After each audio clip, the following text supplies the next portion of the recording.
We live? We are live, folks. We're live. Okay. I don't know how. Woo! We're live. Yes, we are.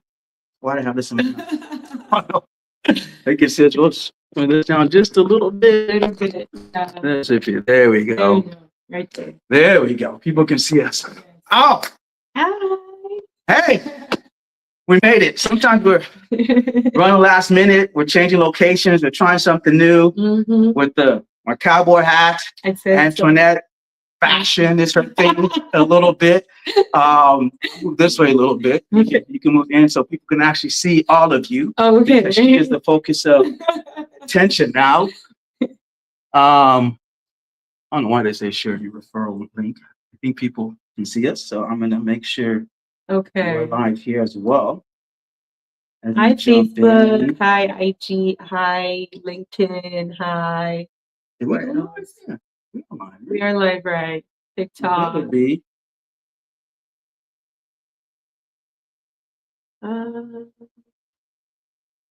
I'm not sure. Okay. 'Cause You I'm know, not what? I seeing- could check on my Yeah, phone. check on your actually. phone. Let me check on my phone. Sometimes you're out here. Don't want to be talking to ourselves now for Yeah. an hour. That would be a little, I don't know. Okay. You're not seeing I it? don't think it's live. I don't Okay. see. But usually it's show. It'll show up here, yeah. It's every platform, right? Yep. Okay. It's on every platform, And it's under the African thing. all platforms. Um, Let's show you referral link into this.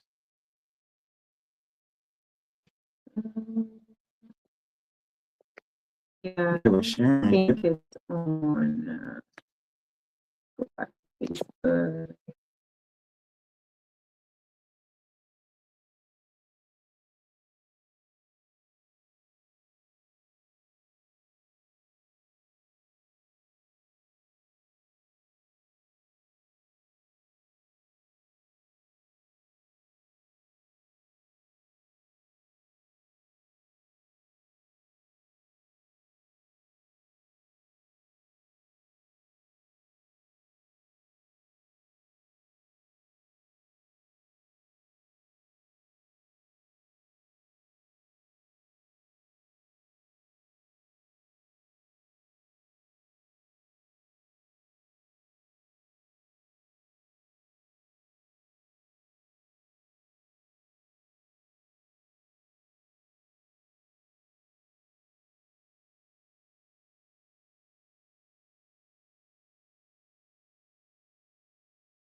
Oh, um,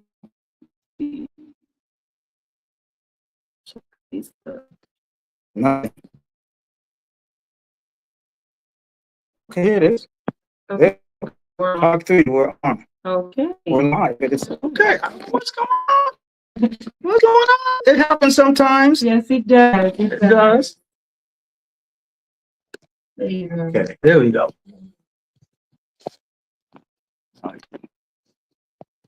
Larger. We can see each other, right? Yes, we can see it. That's fine. Woo! We are live. We are live. We are I live. see this. Guys, sometimes we get these technical issues, but it is what it is, and we keep rolling with the, as I say, rolling with the punches. And I can see here. Mhm, Okay, I think we have sent out the link as well. mhm. We get one person, two people. Okay. I will share this on my page as well, Okay. that people can see it. People who shared this, we're good. I can do that. Yeah, you can share it on your own page, Mhm. and so individuals can jump on there. Okay. Okay. Man, one of the things I try to do is change locations, and so we're actually in Denton, Mhm. the Denton Library. I think it's Emma Fowler Library, and so they have a pretty good setup. We're going to, as far as being able to converse without having a lot of noise. So please can't post comments to some destination. Okay, I don't know. So you can, as the same rule, if you have comments and stuff, please post those as we're engaging with one another. Mhm. So trying to, it's coming clear? Yeah. It's a little, it's so little, Yeah, one of the but internet is, it's getting better. it's getting better, hopefully. Mhm. We're gonna jump right into it because we're 5 minutes in. Mhm. Thank you. We have the Cameroonian flag up here. We have some Cameroonian wear. I got it from Darfur. He gave me this, and then we have the African think tank shirt over there. So I'm just trying to make sure we add some more background and carrying stuff around Mhm. here. And we're good to go. Yes, we are. So, Antoinette, Yes, sir. thanks for being here. No I worries. appreciate it. I know we were going to do it online, but you said it'd be good, a great opportunity for us to meet. Mhm. This is the first time we're trying on the phone. I like it. It's a lot clearer on the computer, but we'll see. We'll But see. Yeah. we're gonna always have an opportunity to do this again. Mhm. We're here to talk about this book. Mhm. There is a lot in it. You can see I've been writing and doing some stuff, and I know Antoinette has a lot to share because we've talked about that. But I think where I first want to begin is, where are you from? Mhm. And speak a little about that and a little about your family and what was home life or life before you came to the US? Oh, well, I have to start by thanking you so much for inviting me for this chat. Yeah. It's always an honor and a pleasure sitting with you. I love your energy, and I always tell you your writings. This guy right here, when I read what he writes, I feel beyond even just the words. He's an amazing journalist. Thank Keep you. telling him you don't have to have a degree that says you're a journalist to be one, because you are one, in my opinion. Thank you. Thank you. But my name's Antoinette Njombua-Fombad. I'm the author of the book Everything Is Within, and I was born in Cameroon, Central Africa, I should say, because I've said West Africa sometimes and people get mad at me because I'm like, well, I mean, location. But Central Africa, I'm from a family of 4 girls. Initially, my mother had 4 girls, and I remember growing up just with my mother and my sisters, and it was a house full of so much feminine energy, but I watched my mother raise not just the 4 girls, but she raised her relatives and her siblings' kids, and she was so powerful at it single-handedly. And I think that's that's like a really big inspiration for me growing up in a household with just feminine energy, but still like, you know, practicing so much like masculine energy, like with task orientation. And my mother was very task oriented. She was a hustler. Let me put it like that. So it kind of transferred to us as her kids. And it gave me the zeal to be able to also like express myself. Yeah. And I was always that kid that was very expressive. And when I saw things, I wanted to feel them. I wanted to know what they were like. I wanted to talk about them. I wanted to write them, and I wanted to experience them. Because I think from even as little as a child, I did understand the value of an experience over just a knowing, right? Because the experience is where you really fully get to, understand the essence of whatever it is that you're knowledgeable about. So I was always that kid. So I think that transferred over even as I came over to the United States and became a nurse, and but expressing myself was always a piece of something that I carried with me from very young. Yeah. So so you said you grew up in Central Africa, because a lot of people don't know the geography. What was the catalyst that brought you to the US? Well, my father was he was a resident here at the time, and he actually schooled over here for a while. So he got his permanent resident status, and so like it was a obvious transition for us as his kids to move over here. And I transitioned over here straight into college. So yeah, so my adult life technically started in the United States. So yeah. What were some of the cultural challenges? Oh boy. Oh my God. There's so many. Because if you think about it, I feel like, we're raised so conservative in Africa. Like, so I came here at the age of 20, but if I have to trace it back and see, like, I was technically I probably had the mindset of like a 15 or 16-year American year old in a sense.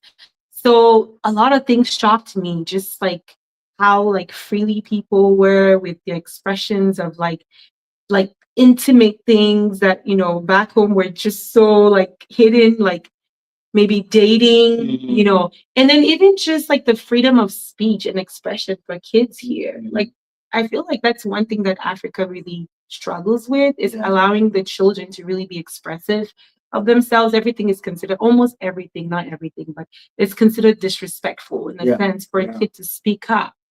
So that's one thing that, kind of alarmed me when I got here. And then just the cars, everything fast paced. It was, And then one thing that really shocked me, I got to meet so many different Africans from so many different countries in the United States. When I lived in Africa, I hardly met any other Africans besides Cameroonian. But getting here, it opened me up to the entire continent. Especially like starting from college. And the same thing with Chad is right next to Cameroon. And I even lived in Cameroon for a little bit, but I knew Cameroonians, but I really didn't know the country. Even though I've been to Marwa and Garwa. But coming here, to your point, I met a lot more. I learned a lot more about Africa here than I did on the continent. Because we don't tend to travel mostly within our own country. That's changing over time. But to your point, I completely agree with that. So, about culture shock, some of the transition. I want to jump into your book because there's a lot to cover, and you have a lot of videos already out. That if you go to her page, she talks. There's a lot of videos and snippets of a lot of the information within this book, and so we definitely want to make sure people go to your page. And so one of the things that stood out for me when I first met you, I think it was a little bit over 2 years ago. We're at an African think tank event. And we had these breakout groups. And Antoinette had the floor. And as she was talking, I'm thinking to myself, is she talking to us or she's talking to herself?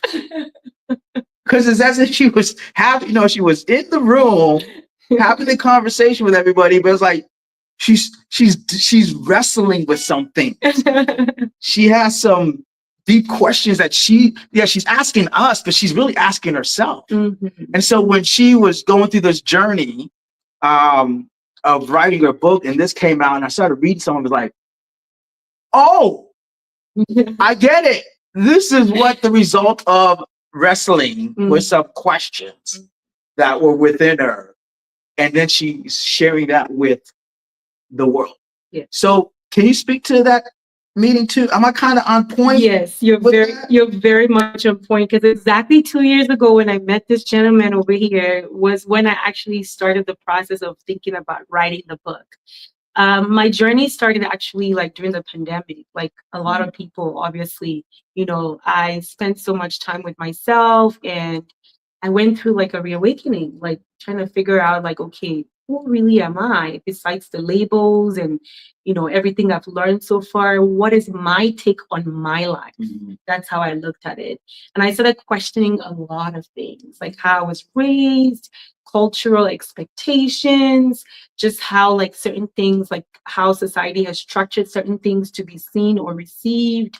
I started questioning all those things, and my goal was to find truth and not necessarily proof, just truth. I just wanted the truth, and truth typically comes with like an intuitive knowing, where you don't need any validation, or you don't need any research, or you don't need it. You just know it, and we all have that capacity.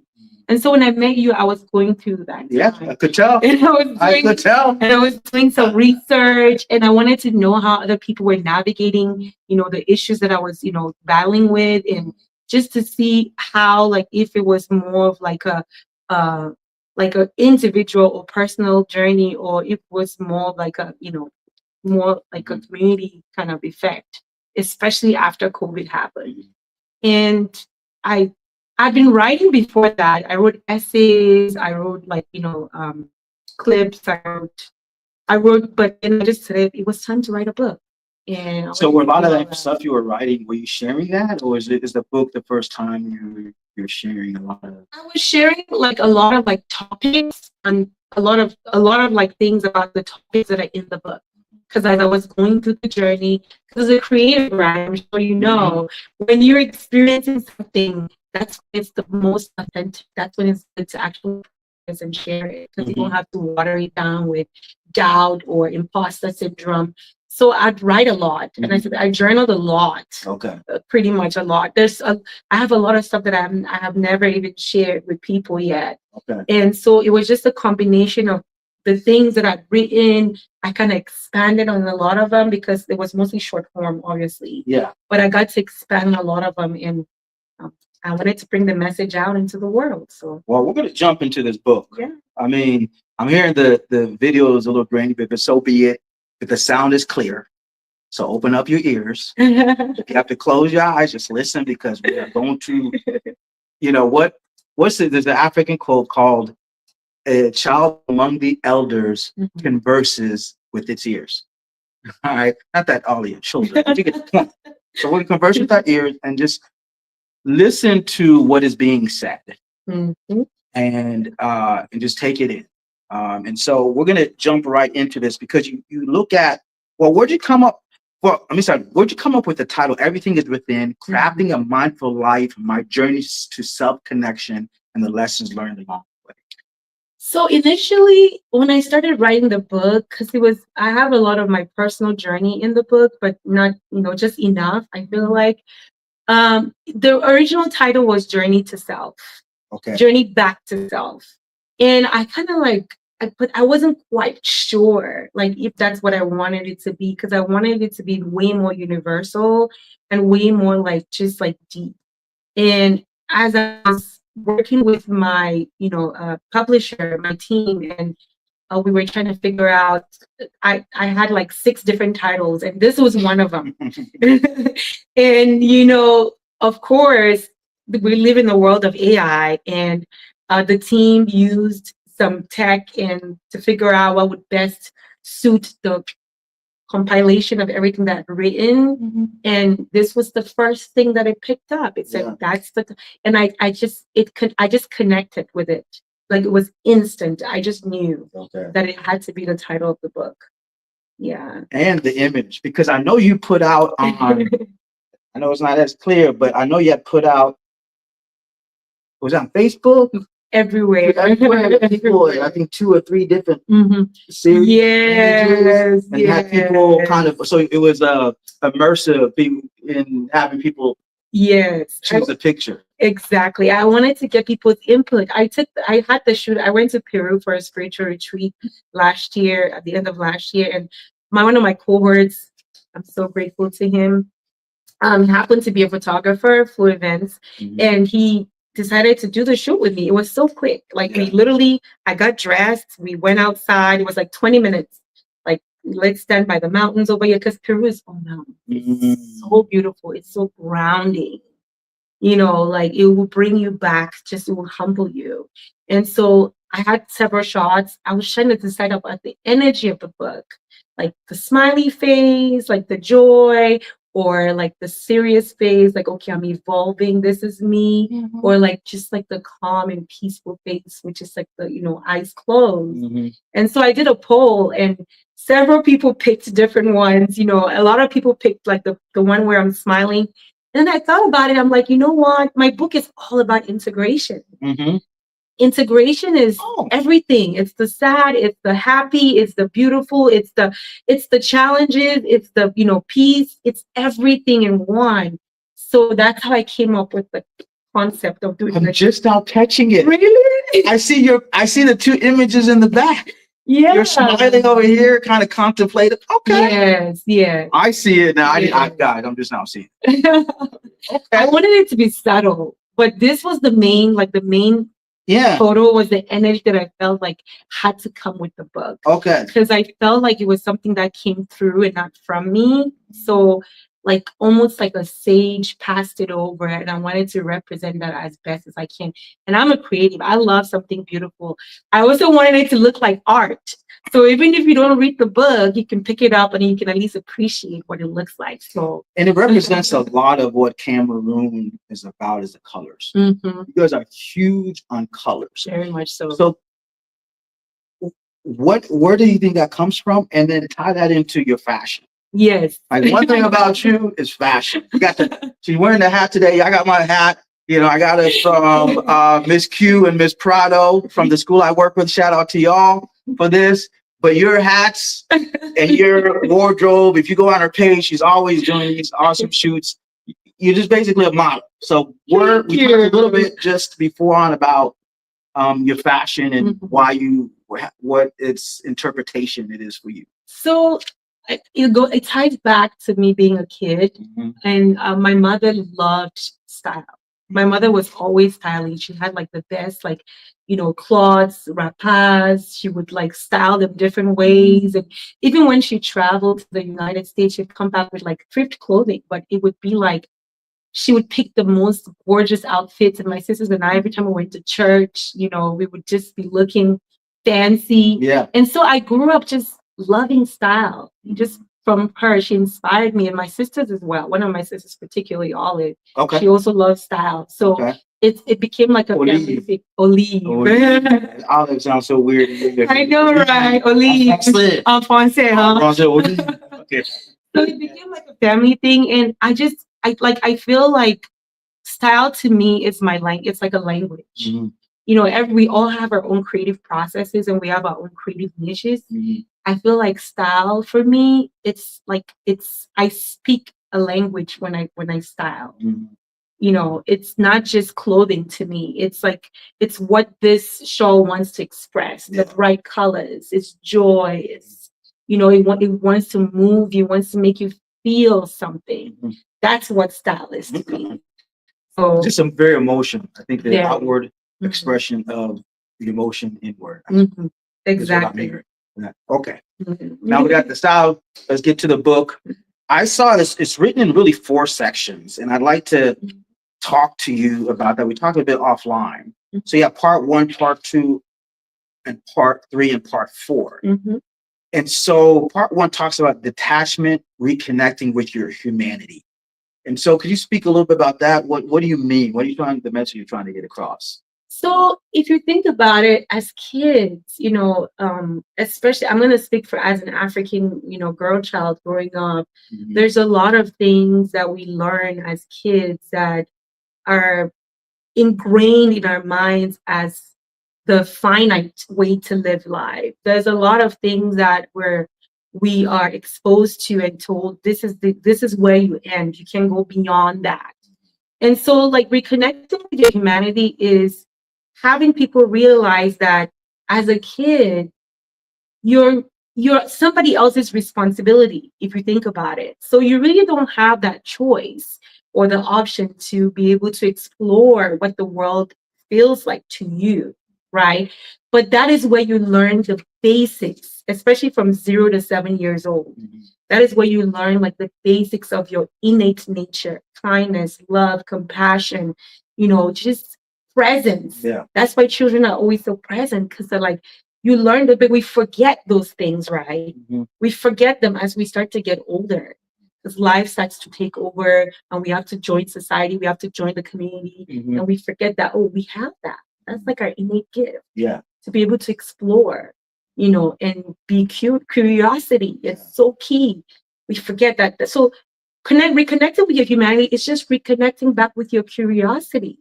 So your creativity, I'm saying that as we get older, sometimes our creativity or the ability to explore kind of dies. It comes into our reality of life. Exactly. So we're falling back into reconnecting with that human, natural, innate human nature, which is curiosity, creativity, exploration.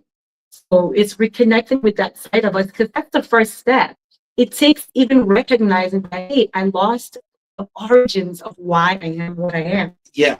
I see that. I love this part where you chapter 2, we need deep healing, and you talk about grief. And this is a quote from you. One of the hardest things about healing is letting go of the old and its need to crave healing while simultaneously feeding into trauma responses to keep us in the familiar. Healing requires grieving. Grieving the old while welcoming the new. You preach on that? Absolutely. It looks like there's a journey of grief in here. Yes, That had to get to where you are now. Yes, everybody goes through grieving at some point or another. Grieving is not just I lost someone. Yeah. Grieving, you lose a job, you lose a relationship, you lose a child, God forbid. You go through grieving.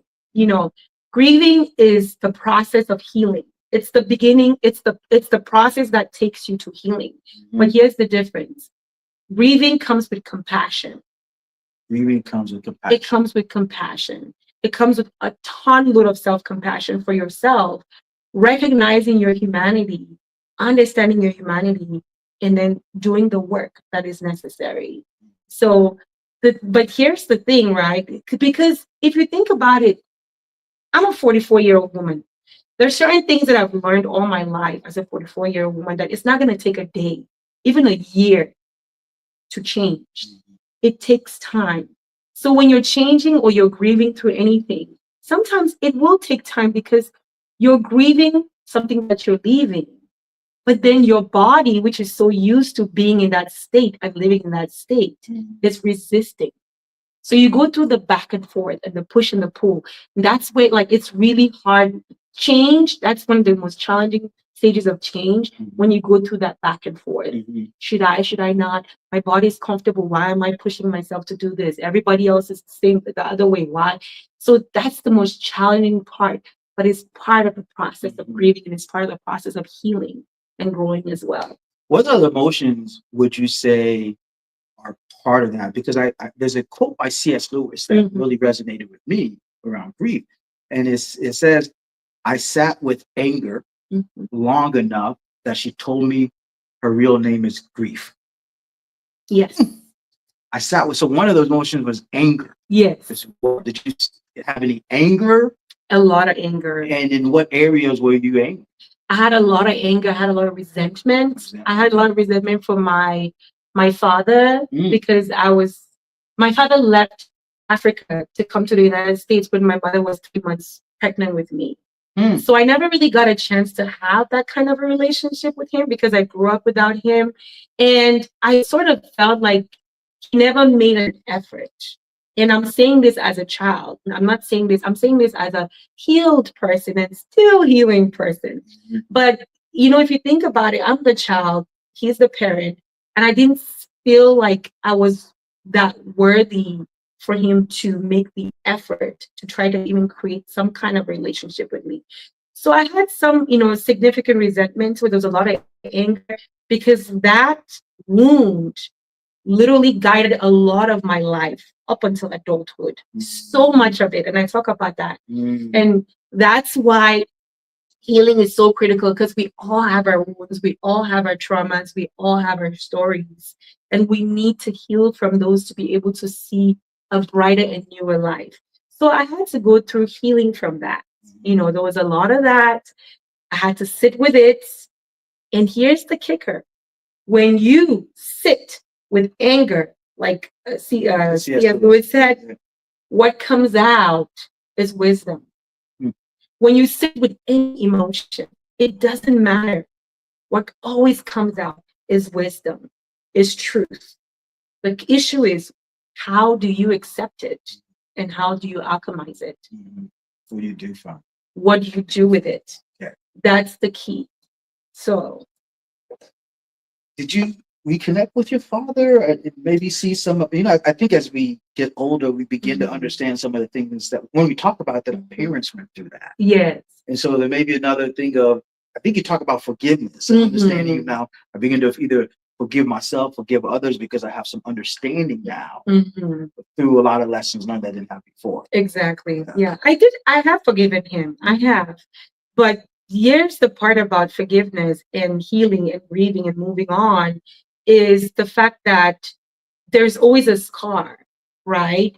And you just have to acknowledge where you are. You have to acknowledge your reality, which I talk about in the book. Yeah, Our so meeting, that's- I think it was in chapter 3 or chapter 4. I talk about our meeting. We met Mhm.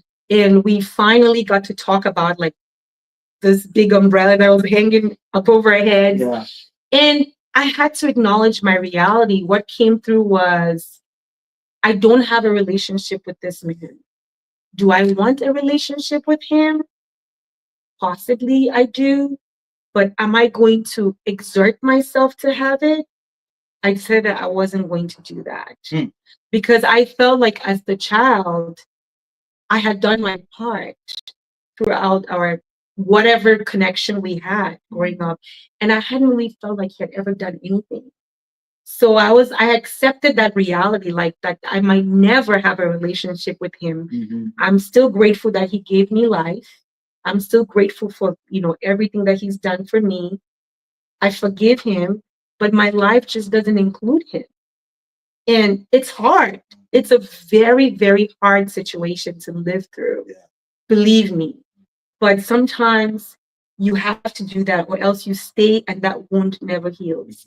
So how you, now that you're a mother Mm-hmm. and you have 4 children, I believe, Mm-hmm. that lack of relationship with your father, how has that helped you in your relationship with your children? Oh my God. Like it, and that's the blessing, right? Like we're not yet on the fourth section, but integration We're where kind of mixing up here. We go where the conversation flows. exactly right. Integration, life happens for you. And that's the one thing that I've learned as I go through this journey. Every single thing you encounter, every single person you meet, every single experience you have, I don't care how challenging it is, how hard it is, it's meant to teach you a lesson. It's meant to grow you. It's meant to open you up to another piece of this world. I look at life that way, so much of it. So my father not being in my life actually revealed to me the kind of mom I wanted to be, the kind of husband I wanted to marry, the kind of person I wanted, so it revealed a lot. So it came as a gift. Even that still was a gift. If you look at it from that perspective, right? It's a gift. It opened me up to seeing how I actually even missed out on so many opportunities to experience fatherhood through all my other relationships, which I ended up seeing that way later on in life. And I talk about that in the book as well, because I was so glued to my pain and to my trauma and so glued to only wanting the person that pushed me when the opportunities to experience that. And so one of the wisdoms and the is that come too. Everything comes to teach you, everything comes to bless you. I know it's hard when, especially when you talk about laws and it, you know it. That is key. Yeah. Just so to around here, start reawakening and authenticity. Talk about authenticity in the book.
Well,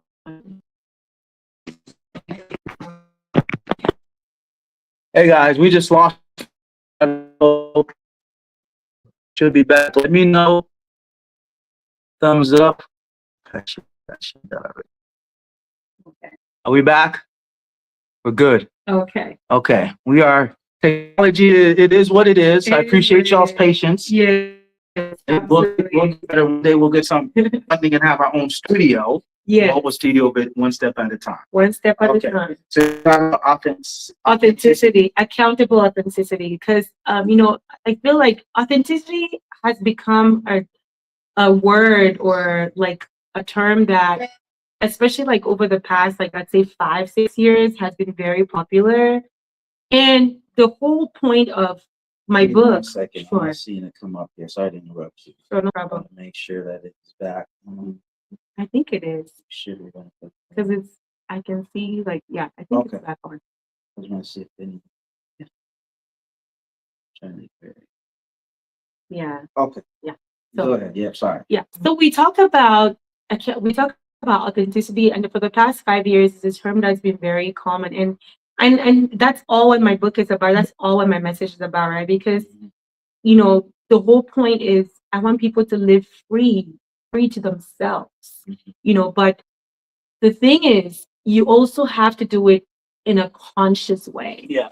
That's why conscious intention it's like you hear me every time I talk anywhere, doesn't matter. There's 2 words you always hear: accountable authenticity and conscious intention. Because that's the glue to it actually being an offering that integrates and not necessarily is like we focus on the individual, because it's not just about the individual. We know that we're Africans, everything is community, right? Whether you like it or not, you're going to have to interact with people. You're going to have to deal with challenges. You're going to have to interact with people that you don't agree with, right? And it's okay to be yourself wherever you are, but you have to be mindful of how that is also impacting everything else around you. If it's something that is ego driven, then you have to think twice. You have to question, where is this coming from? Is this coming from my ego, or is it coming from an intentional place? Is it coming from a conscious, intentional place? So that's key. And I talk about self connection, and I know it's a new term. And shockingly, I went on LinkedIn the other day, and there's a lot of like self connection experts too out there. There's a lot of experts on everything. Yeah, honestly, it's owning your authenticity and owning your connectivity to your world as independently as possible with conscious intention. Yeah. Which means, how is this growing us? Yeah. Is it creating synergy? Is what I'm offering growing us and not keeping us stagnant, whatever it is? So it's that constant development, because we're going to be on constant movement. We're constantly growing. We're constantly expanding and constantly shrinking. Because even if you're not doing anything, it doesn't mean nothing is happening. It still means you're digressing. Bingo. What are lack of accomplishing stuff, and then trying to get out of that becomes even more difficult. Yes. Okay. Yes. So we're constantly growing, constantly expanding, and constantly, contracting. And everything is a rhythm. Is a breath. If you think about it, a rhythm goes up, it comes down. But here's the kicker: it goes up and down, but it comes back around. So it's like an infinite loop. It's like a circular experience. So we're constantly experiencing and re-experiencing ourselves through different emotions, and we're elevating with each emotion every time we encounter it. Okay. That's where we're here. I'd like to go on to chapter 3 or section 3. Talks about actualization, reconnecting with your growth and becoming. So I think you reflected, or you talked about that the mirror reflections of accountability. There's this aspect here that stood out that I'd like you to speak to. Change yourself, change your life. Mind, body connection, impact on change. Yes. What do you mean by that? To change yourself, you have to change not just your mind. You have to change your mind, and you have to change your body. Okay. You have to change.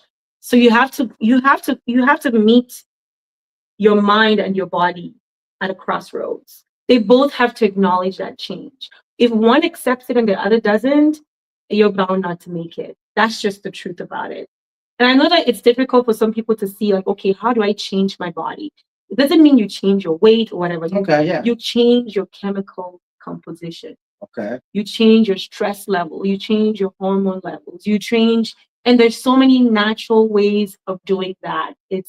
And I talk about a lot of that in the book, especially on chapter 10 on self-care and, loving yourself and self-care. Yeah. And that is what I mean by changing your body.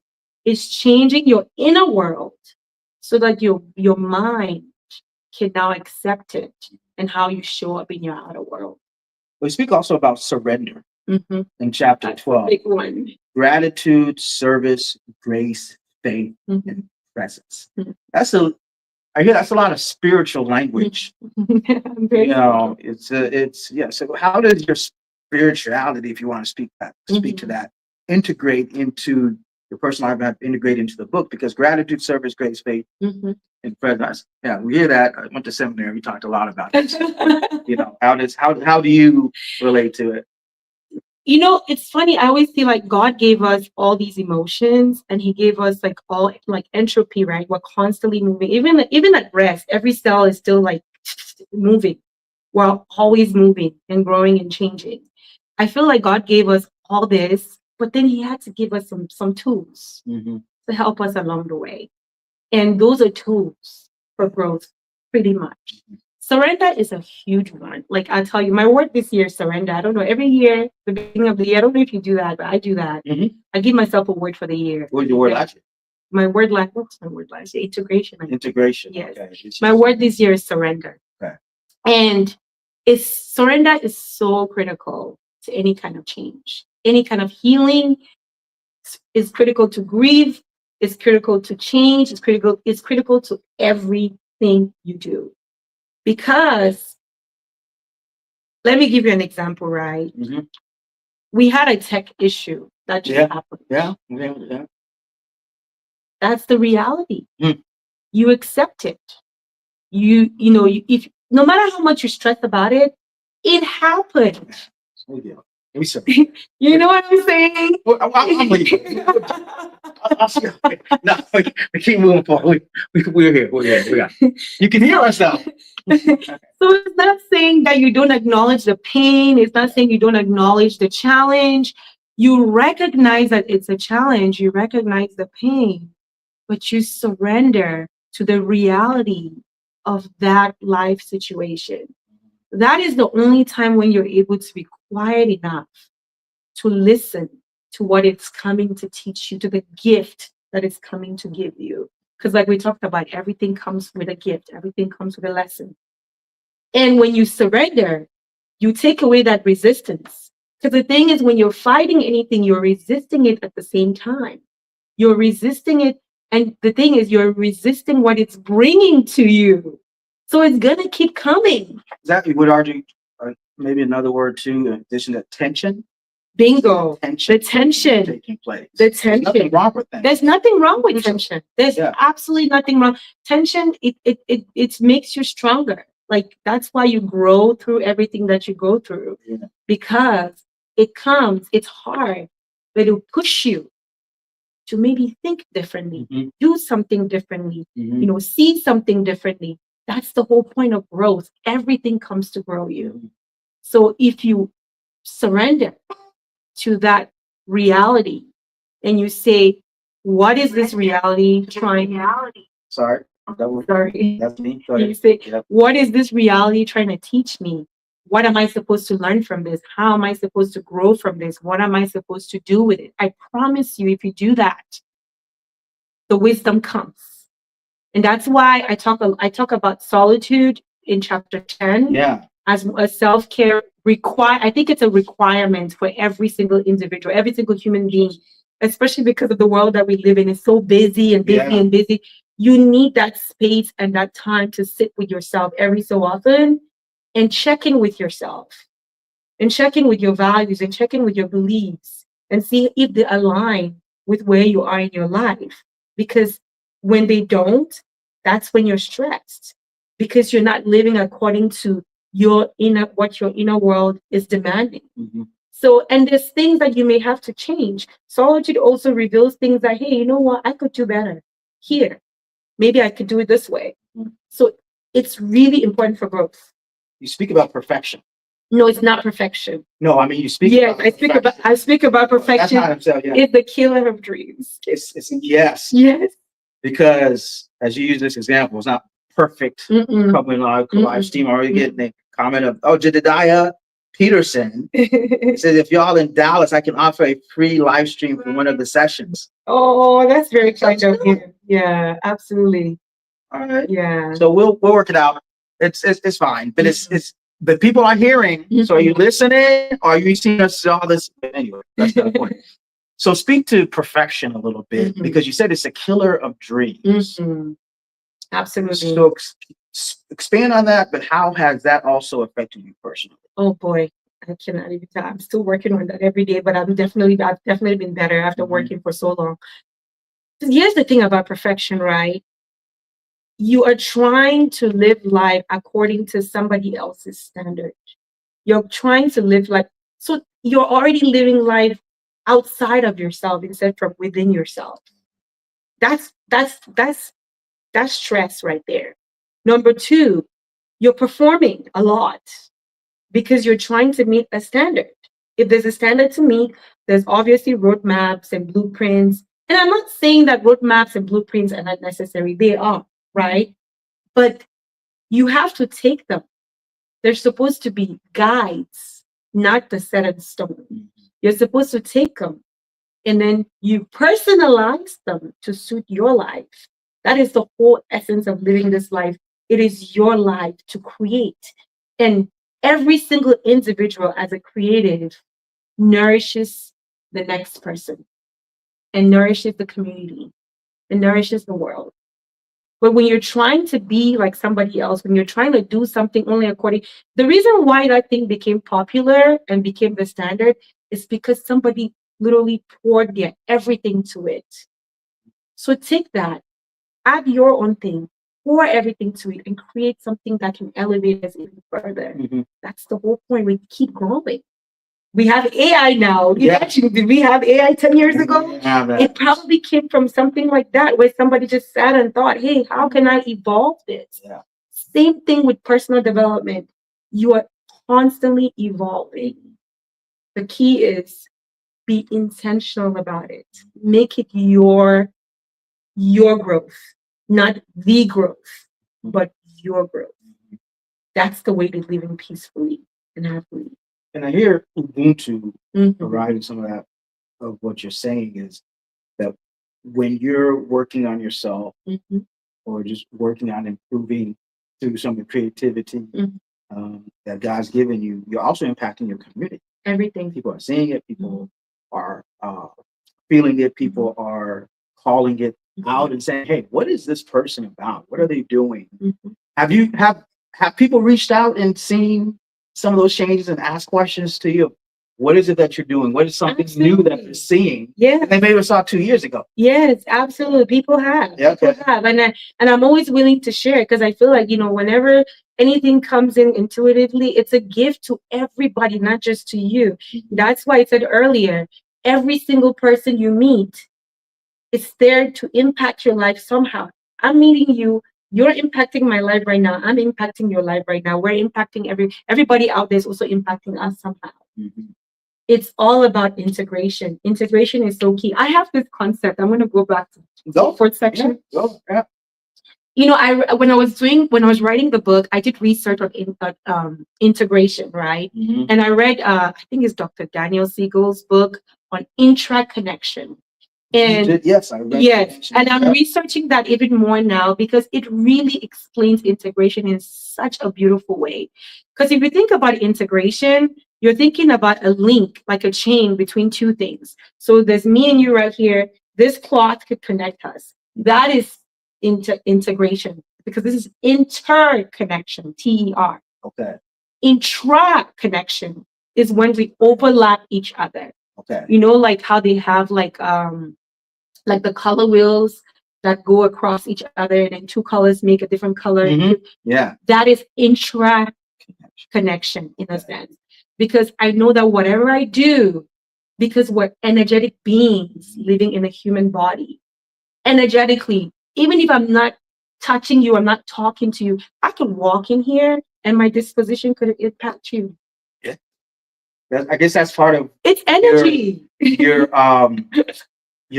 way you dress, it also Yeah. it changes the room. I think a lot of the Exactly. colors that I've seen with Mhm. well, throughout Africa, Mhm. color, but the Cameroon community, Yeah, we're it's very very colorful. colorful. Very It colorful. changes It disposition. changes your disposition. It really does, because everything is energy. Mhm. Ruben, everything is energy. And so we're connected in that sense.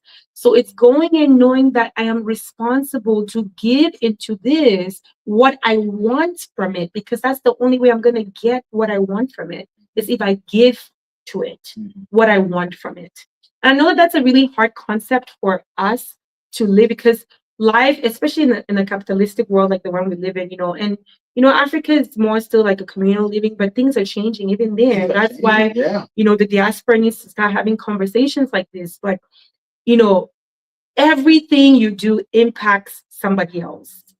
It doesn't only impact you, it impacts everybody else. And I know that's a big responsibility, right? Here's the problem, Ruben. I think the problem is, instead of taking that responsibility, we tend to blame everything else outside of us. You cannot control anybody outside of you. You cannot control anything outside. The only one thing, your only one responsibility that you have as a human being is to control how you contribute. Because that's all you can control. You know your thoughts, you know your processes, you know your intentions. Nobody else, everybody else can guess. But that's just a guess. Nobody else can ever know. So, and that is power. That's the thing. But we fear it.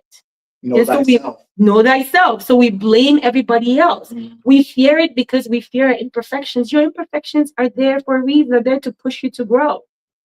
If you start looking at them from that perspective, they become different. You know what I'm saying? Yeah. So that's what's just say you are responsible for one person alone, you.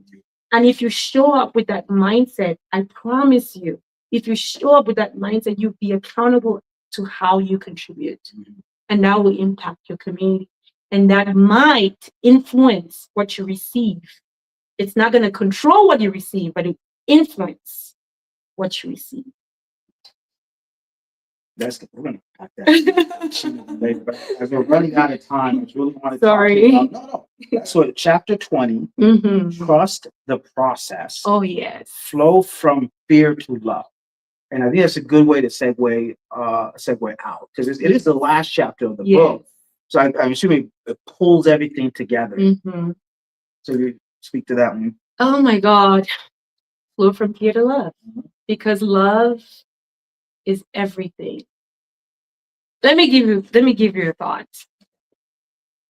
Think about the most challenging encounter you've had. Now think about somebody showing you love in that moment. Think about you even just thinking in a loving way in that moment. It changes everything. Love is like the solution. If you think from a space of love, even if it doesn't benefit you, it will benefit the overall synergy of that connection. You see what I'm saying? Even if it doesn't benefit you directly. Obviously, we're human beings, our egos want to be hyperinflated. So the key is to teach people to allow love to lead every decision that you make and not fear. And I know that those are just two words. Love is compassion, it's grace, it's kindness, it's so many different things. It's like the top of the umbrella for all these different ways of showing love, right? Fear as well is all these different things. Fear is, it could be ego, it could be pain, it could be fear, it could be, so there's different, you have to look at it not just as the word, but the energy of the word. That's the essence of it, right? If you choose and live your life from love, you live a peaceful life, Ruben. I'm not saying it's not going to be challenging, because whether you like it or not, you live in a planet with 9 billion people. It's going to be challenging. Yeah. But you'll be happier. You have more moments of peace. You have more moments of just bliss, Mhm. which sometimes is hard to get in this lifetime. Yeah. And I know that I talk about duality a lot. Yeah. So You know, duality. The pain is essential just as much as, the peace. Yeah. But you have more moments where you even integrate that pain into peace because it's coming from a place of love. 2 years ago, you're working through a lot of stuff. A lot. I think anybody who met you could see it. Yes. And I see that whole process. That's in this book, the word you are now. Mhm. And a lot of those questions or things you were saying has either you made peace with them, Mhm. you found a language for them, you're still engaging or with some of that, or living in that tension Mhm. in that space. And this is a result of that. So I'm so happy Thank that you. I get the opportunity. I bought this book right out there to interview you on that. What, we got 5 more minutes. Okay, I'm looking at the wrong clock. What is, your relationship with the African think tank? How did you get involved? What has been your outcome working with the African think tank? Absolutely. So I got into the African think tank through, our what's our position again? Executive Director Sidoni. The biggest dog in the I know, Sidoni's out here. I went to school with her. We went to boarding school back home together. Okay. And I've known her for a very long time. And she's a very dear friend. Very, very ambitious woman. She's like a go-getter, man. I'm telling you, she inspires me so damn much. And she invited me over to when we had the very first meetup. Yeah. And the vision, I saw her vision. It's beautiful. It's truly remarkable. It's such a big vision too, because you're talking about not just bridging in Cameroonians, you're bridging in all the entire continent, and also like diaspora, outside diaspora, like islands, and also people that are friends. So it's such a big vision. But the thing is, when you have a vision that is that powerful and it's that positive, it always ends up winning. And you can see the result of it. It's been 2 years? It only keeps growing. Now we're in like 5 different states, and and I came in with the capacity to do whatever I could. And I joined as a parent and education, a focus group leader in the beginning, which I absolutely love because I could have this conversation like this with you for the next 3 hours. Yeah. This is one of my pet peeves. I love having conversations like this. I love having conversations that grow us, that will make us better, that will open up our minds to see beyond our, restrictions from cultural limitations. And because whether we like it or not, we are evolving. And here's the thing. I always tell people, I say culture, you not agreeing with a certain cultural aspect doesn't mean that you disrespect it. You don't disrespect it. It just doesn't align with who you are right now. Yeah. And there's nothing wrong with acknowledging that. You can still honor it, but you don't practice it. There's a difference. But the thing is with Africa, sometimes it's really hard because they feel like you're being disrespectful when you're not. So like it's really pushing us to think beyond, because whether we like it or not, our children are African Americans. We are the bridge to Africa for our children. And we have to consider the fact that they are living 2 different socioeconomic, cultural lives. They're living as Africans and they're living as Americans. And you cannot try to raise your kid the way you were raised. I'm sorry. Any parent, African parent doing that, you are going to come up with certain, issues. I learned that. I learned the hard way with my daughter, and that's why I had to make the corrections with my sons. You have to acknowledge the fact that they are groomed in a completely different culture as well. The key is to find a way to integrate the 2 cultures from a conscious, intentional place. That is the key.